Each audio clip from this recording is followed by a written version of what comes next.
ជំរាបសួរខ្ញុំឈ្មោះពងខ្ញុំបច្ចុប្បន្នជាស្ថាបត្យករអាចថាខ្ញុំឆ្លាញ់ជំនាញនេះខ្លាំង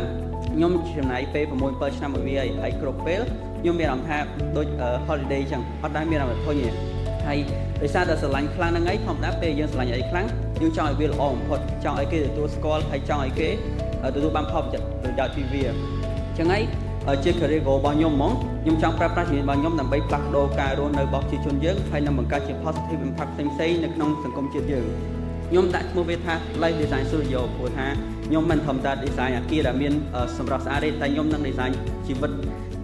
ការរស់នៅរបស់អ្នកប្រើប្រាស់ផងខ្ញុំមើលឃើញថាប្រជាជនយើងគាត់អត់ទាន់បានយល់ពីគុណតម្លៃស្ថាបត្យកម្មហើយយើងក៏អត់សូវមានស្ថាបត្យកម្មដែលមានគុណភាពដែរអញ្ចឹងហើយធ្វើឲ្យគុណភាពនៃការរស់នៅរបស់ប្រជាជនយើងធ្លាក់ចុះជាខ្លាំងអ្នកខ្លះគាត់ជ្រើសរើសរស់នៅក្នុងសំណង់ដែលមានគាត់ជាជំរកដើម្បីបិទបាំងពីភ្លៀងថ្ងៃខ្យល់ប៉ុណ្្នឹងឯងហើយអ្នកខ្លះទៀតក៏មានគុណលទ្ធភាពប៉ុន្តែគាត់ជ្រើសរើសរស់នៅក្នុងសំណង់ដែលអត់មានគុណភាពមានផាសុកភាពសម្រាប់ខ្ញុំ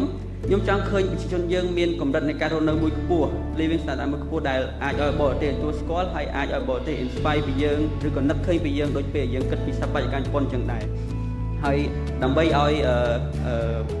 ក្តីសម្ងាយខ្លាចជាការពិតលើសពីផ្ដល់សេវាកម្មគូប្លង់ស្ថាបត្យកម្មខ្ញុំនឹងព្យាយាមដោះស្រាយបញ្ហានៃការរស់នៅទាំងអស់នោះហើយនឹងណែនាំមនុស្សឲ្យស្គាល់ពីតម្លៃស្ថាបត្យកម្មកាន់តែច្បាស់ហើយជាទូទៅមនុស្សម្នាក់ឬក៏ស្ថាបត្យករម្នាក់ខុសប្លែកពីគ្នាទៅតាមទស្សនៈនិងការគិតរបស់ពួកគាត់សម្រាប់ខ្ញុំគិតថាស្ថាបត្យកម្មវាដូចជាទឹកអញ្ចឹងវាទឹកផ្លាស់ប្ដូរទៅតាមវត្ថុដែលផ្ទុកវាស្ថាបត្យកម្មដូចគ្នាវាផ្លាស់ប្ដូរទៅតាមបរិបទសង្គមទៅតាមទីតាំងទៅតាមអាកាសធាតុទៅតាម